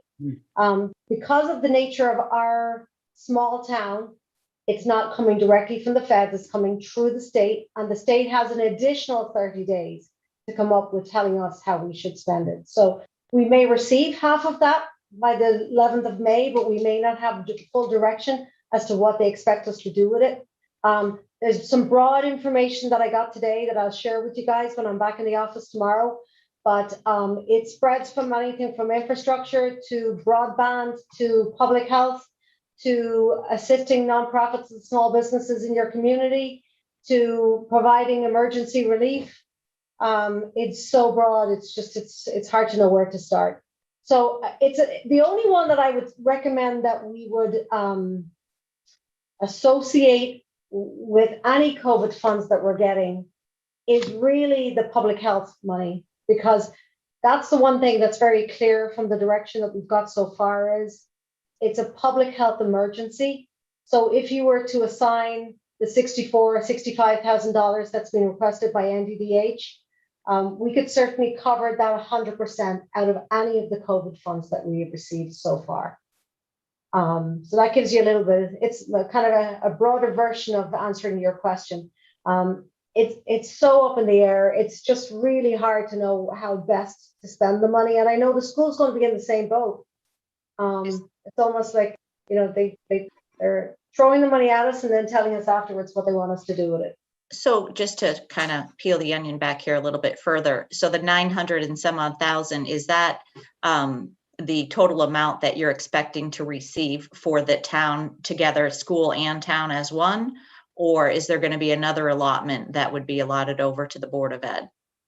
There's a separate allotment to the Board of Ed. So it's basically, we're at 926, the school is at 1,083,000, and it's going to be received over a period of 2 years, and we have 4 years to spend it.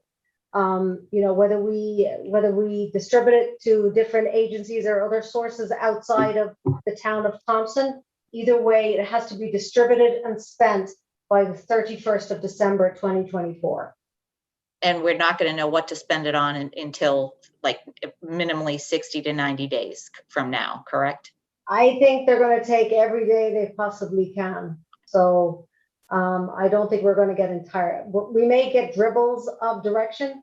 You know, I know from the state of Connecticut's perspective, it's a little bit difficult because just to give you a smaller version of how this was managed, when the American Rescue Plan Act was established and signed, with regards to funding going to local government, it's a huge percentage of funding that is going to local government, much more than we've seen in any of the other acts.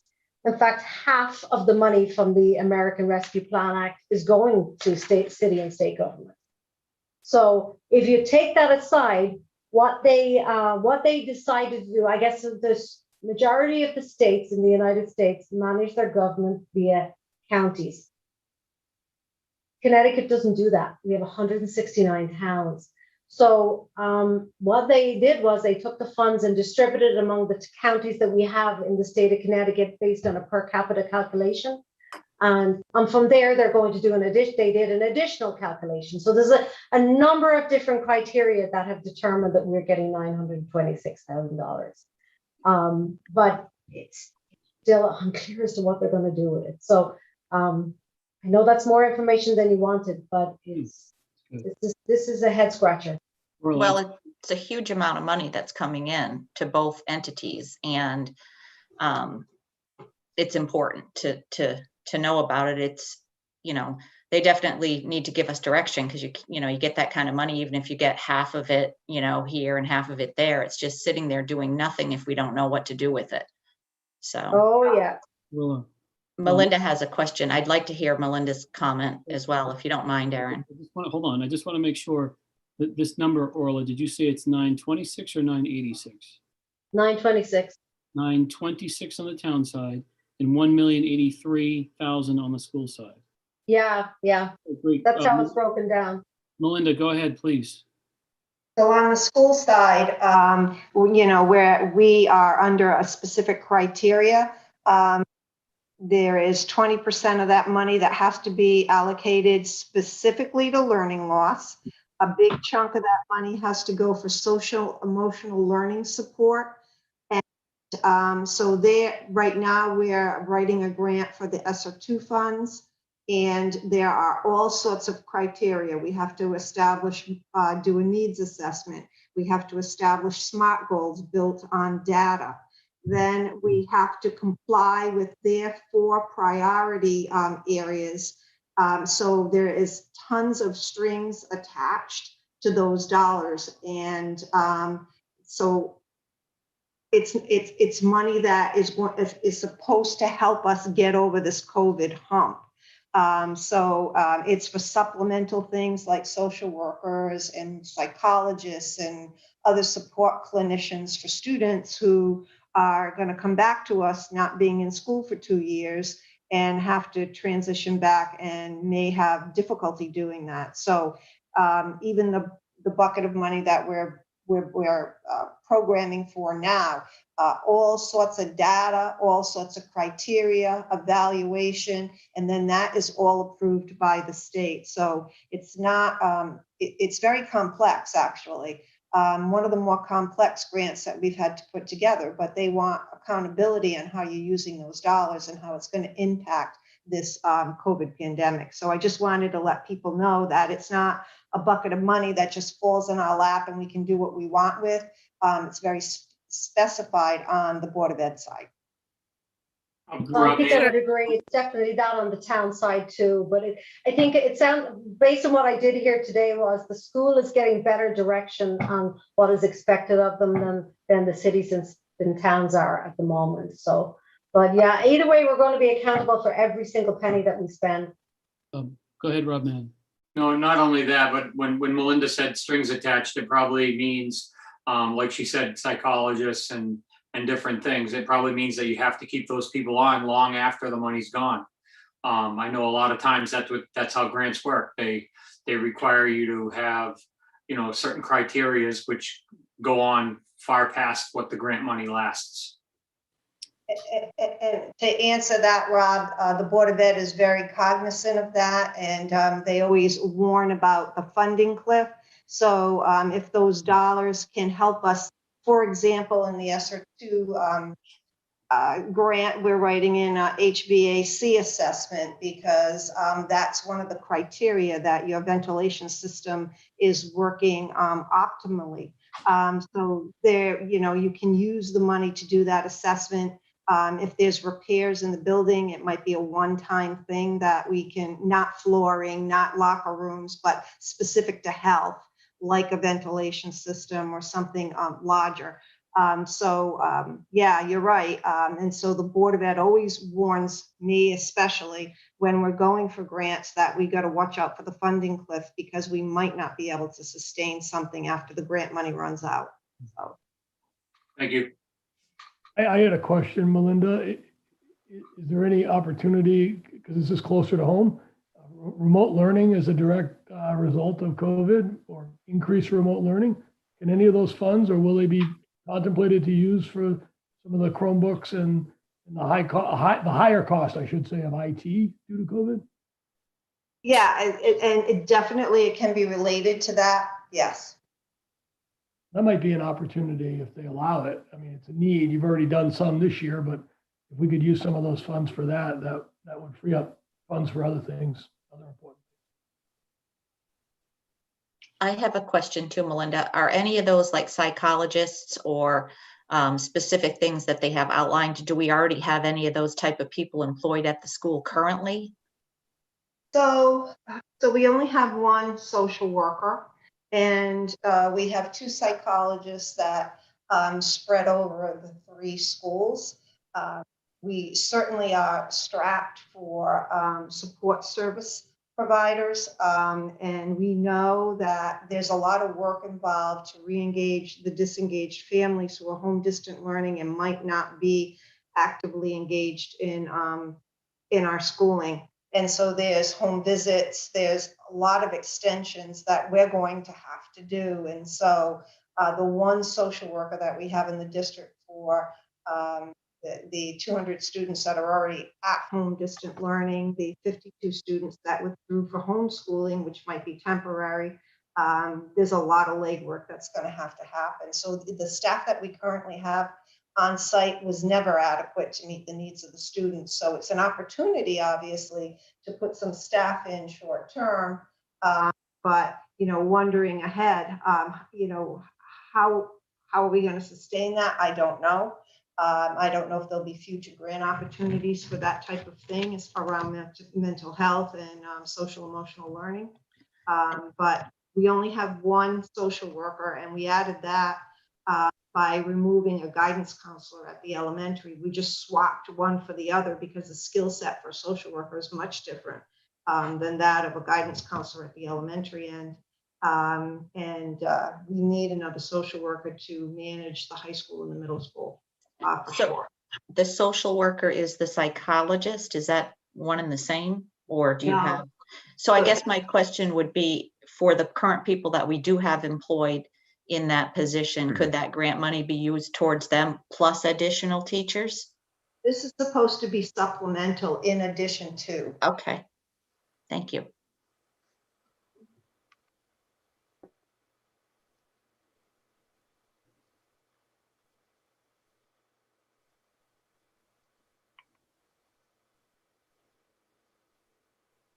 Sorry about that side rail there, Aaron. No apologies necessary. That was a worthwhile discussion point. Is there anywhere in this budget that anyone wants to revisit and rediscuss?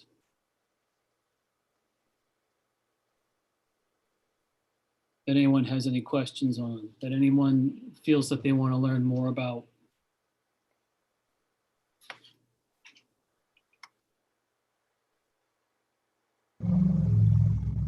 I think it would be helpful, Aaron, if Orla could maybe review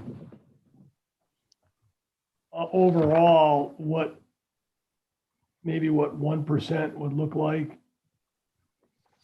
just so we can bracket it. So right now, overall, now that we've gone through everything, it's about a $1.4 million increase as stands. Well, there were some adjustments along the way, but Orla, do you mind going to the second page of your booklet on the screen?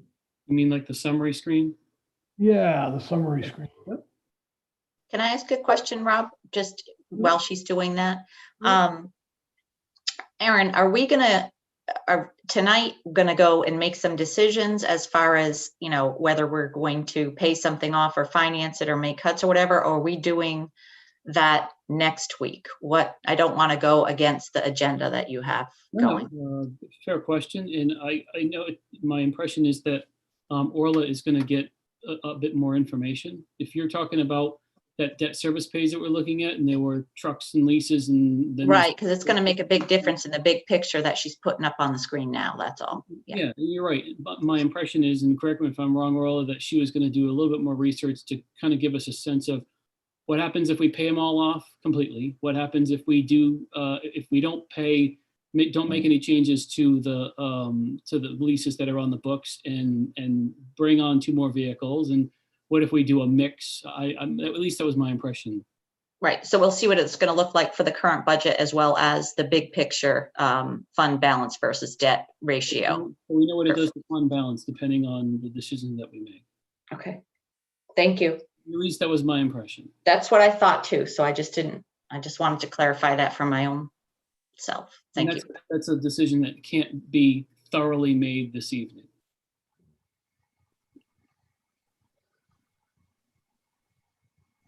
But yes, Orla, thank you. If you can bring us to the homepage, because that's a page that I like to look at from time to time, just to get a sense of, to remind us where we are, big picture. Yep. And the page is not being shared yet. Oh, it's not. There you go. Okay. There it is. Thanks, Orla. I didn't expect to be sharing so much tonight. I wasn't ready. Didn't have my sharing hat on. Sorry about that. You're doing a good job, Orla. So I was actually planning to work on the estimate forecast through the end of June while you guys were talking about school, but I'm happy to share what I have. Orla, do you mind scrolling up a little bit and then I'll ask my question? It's a quick one. It just helps me frame things when I think about the impacts. Scroll down or scroll up? I guess scroll down, move the screen up. There we go. There we go. So That's here, it? yep. So Thank you. the total of increase is 1.4 million in F19. That represents 8.2%, correct? So The tax warrant increase. yeah. So could we think of this as, you know, a 1% increase would be roughly 140,000? Right? 1% would be 140. 1% increase of the budget or 1% increase of the mill rate? Well, I'm getting to the mill rate first of the tax warrant. Oh, okay. 1%, okay, 1% of the tax warrants, we're looking at prior year would be, I'm sorry, 170. That's correct. That's what I had, 170, not the delta. Sure. 171. And then if I look at the mill rate, we've got roughly 1.5 equals about 6%. So every quarter of a mill rate move is about 1%. Is that yes. okay? So 170,000 equals 1%, which equals 0.25 mill rate move. Or 0.2423. Rob, a mill is, I think, approximately 700,000 roughly. 722,000. Full mill. A So full mill, yeah. A quarter of a mill would be a quarter of that, which would be 170,000. I think, I'm confirming all this, so. So the 171 would be approximately a quarter of a mill. It would be 24, it would be 0.24 of a mill. Too far, okay, okay. That's bracketed then, pretty close. It's not exact to the third decimal, but 1% would be about 170,000, which would be about a quarter of a move in mill rate. Right. I don't know if that helps others, but just, we're thinking 3/4 of a mill rate move, you're looking at 170 times 3, et however we. Or you could take the 722 and divide it, accordingly, either way.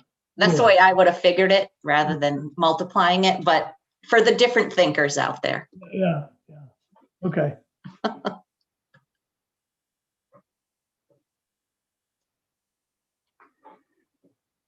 That's all I had, Aaron. Like you said, it's nice to come back to this. It kind of grounds us back now that we've heard everything and, where are we and where do we go type of thing from here. And so Orla, if I follow what you're typing in now is to get a sense of what kind of, maybe I shouldn't assume, but obviously you're putting information about the sort of the different benchmarks between 0.5 and where we are now, which is, we know what 1.5 mil looks like because we're looking at it. It's 1.47, but obviously putting in the benchmarks. And so I guess my question is, are you putting in benchmarks that tell us how much would need to be reduced from the budget to reach those benchmarks, or what are you looking at from the reduction side or the increase side? I'm looking from how much we need to get to that mill rate increase. Yeah, got it. Meaning how much we would need to reduce this budget by? Correct. Got it, thanks.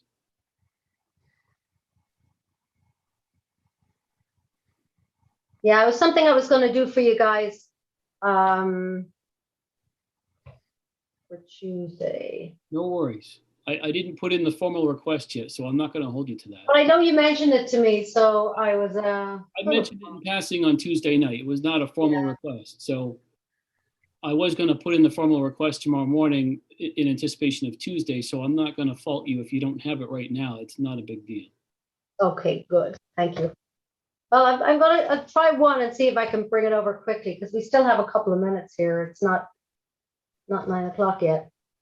If I could jump back into, or I think some of the reductions that we did make, albeit they weren't a tremendous amount, but some of the departments offered some reductions. I don't know if that flowed through to your homepage. Like you dropped road resurfacing from 500 to 450. Yeah, let me just show you where that shows, Rob. So, in other words, that 170,000 might be off a little bit. So the reductions I have are 50,000 to paving, and then the two bridge design and bridge inspection, both of them were reduced by $10,000. So if you take into account, you already added that 10,000 in for the first selectman salary, the net effect is 60,000. And Rob, if you look at the budget that we have here, that we already have, you're going to see that the proposed increase was originally 1.58 instead of 1.47. So the small changes that were made are reflected. That's it, Rhonda. I noticed that change, the numbers that you just. So that's on page 1 of our budget. It's like the same front page, but it's been different than the one she just put on the board. I noticed that on the summary page. Yeah, 1.47 is what we're looking at right now, but what's in the printed books that were put out however many weeks ago is 1.58. So clearly the movements that we've made are showing up on the home screen. Super, thank you all. Okay, to get to half, 703.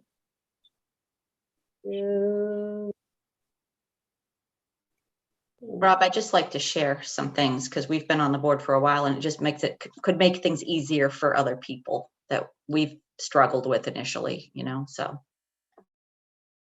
Thanks, Okay, Rhonda. this is what we're looking at. If you guys want to have a little chat about this. Okay, so to get. Orla, sorry, Yeah. but if 1.5 equals 1.4 million, 700,000 would equal 3/4, right? I'm just double checking your numbers before we dive in. So if we're talking about bringing it down to 0.5 of a mil, we would need to reduce it by 703. It's a little bit less than 722, which is the mill rate. Is that what you were referring to, or was it one of the other line items? No, I'm just looking at if 1.5 mil, which is what's showing on the home page now, that correlates to a 1.405 overall increase, right? Yes. 19? Yeah. Yeah. So to get to reduce it to 700, that would be 0.75. It would be half of the 1.4. Yeah, well, to reduce it to 700 from 1.405, that's coming down to 0.5, because 1 mil is 722,000. Okay. So then how can 1.47 mils be 1.4 million? If one is 722, then two would be. Now, keep in mind, I want to double check the math, Orla. That's all. I will either way. Yeah, you're right. I'll check it regardless. Yeah. Because doing it on the fly like this, it may or may not be the same numbers that you'd be doing if you were in your office and you didn't have us all staring at you. Oh, it's fine. Either way, I'm going to check my numbers at the end of the night regardless anyway. But based on what we see in front of us, knowing that 1 mil is 722, and if we're at 1.47, and if the previous calculations are correct, which I definitely have to be questioned, we would have to bring it down by these dollar amounts. That's what we're talking about, bringing it down. Do you guys have any idea of what mill you're looking to get to? I don't know if we've answered that question yet.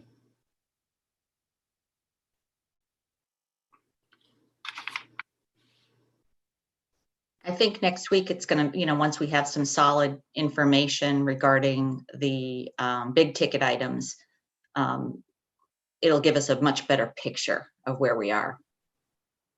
That's true.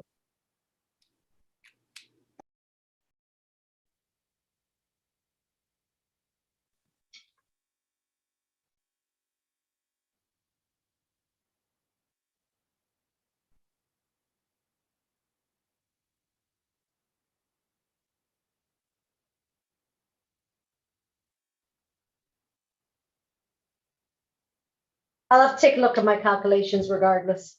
So.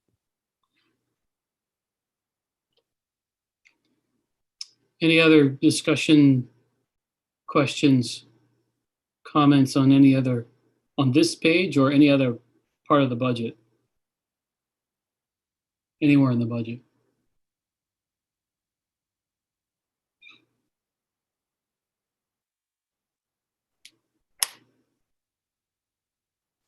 Any departments you guys need to go to? Yeah, is there anywhere anybody wants to visit? Anywhere anyone feels like they need to learn more?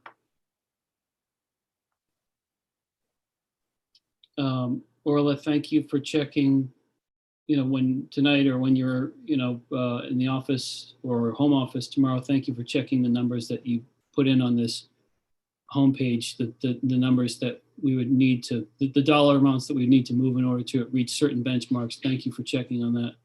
Sure, no problem. And thank you for looking into options for the lease to own contracts that are already on the books, notes that are already on the books. That's helpful. And then I have a couple. Go ahead. I was just saying the other things I'm going to look into is fund balance and see where we stand and see how we'd be affected by potential reimbursements. And then if we chose to pay off all of the loans or choose to pay off all the loans and buy the vehicles outright. I'll give you a number of different scenarios and I'll send it to you guys to review over the weekend. And then I recall that April 13th is potentially a significant day because there's a conversation with our insurance company, our insurance rep. Yeah, that's right. We'll get more information about various insurance products that could move in a, I guess, perhaps potentially a favorable direction for us. We don't know.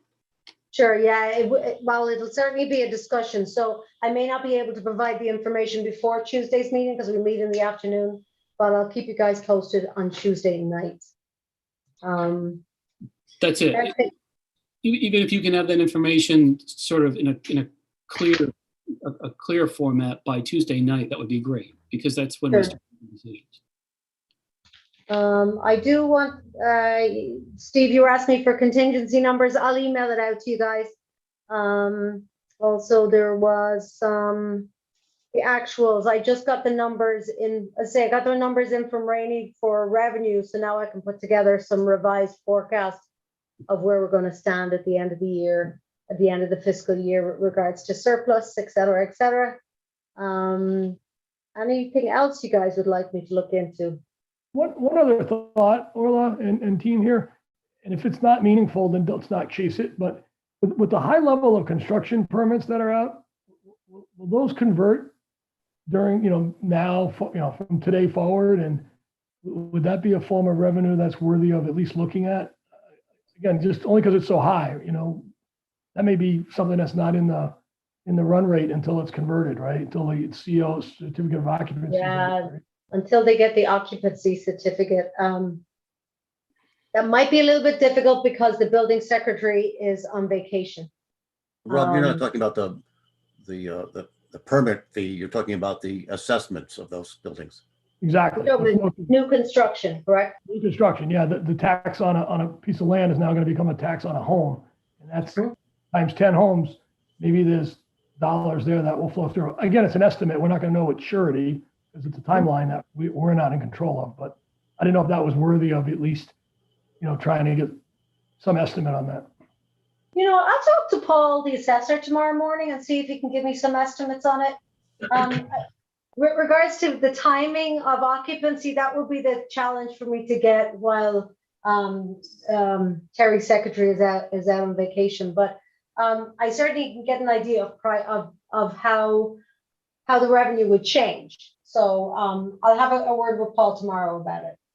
Orla, on that topic, and just for the board, I just want to put this out there too for consideration. I understand how that could be, Rob, and it could increase, the taxable income, but at the same time, and I have no idea where we are as a town, but once the executive orders are lifted on foreclosures, we may have empty houses at the same time with people. And I don't know when a house forecloses, if the taxes still get paid by the bank or if that kind of just sits on hold. So that could potentially offset that gain. So I just wanted to throw that out there as something. Another COVID up in the air thing that we may not see.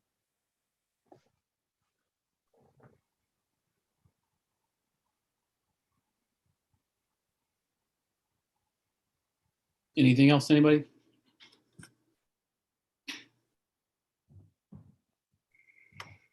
Any other questions? Any other discussion? Any other comments?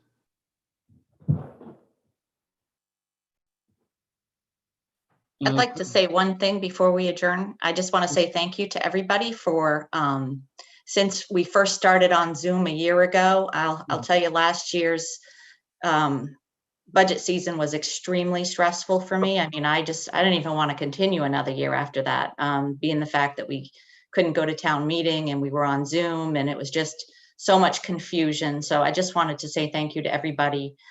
This year has been, if you could put it as a pleasure, it's been very less stress this year. So I just want to say thank you to everybody. Thank you, Rhonda. Thanks for hanging with us. You're a good member of the team. Well said, Rhonda. It's been a challenge, that's for sure. I'm sure it's been a challenge for everybody, not just us as a board, but everybody, especially the school, with all that.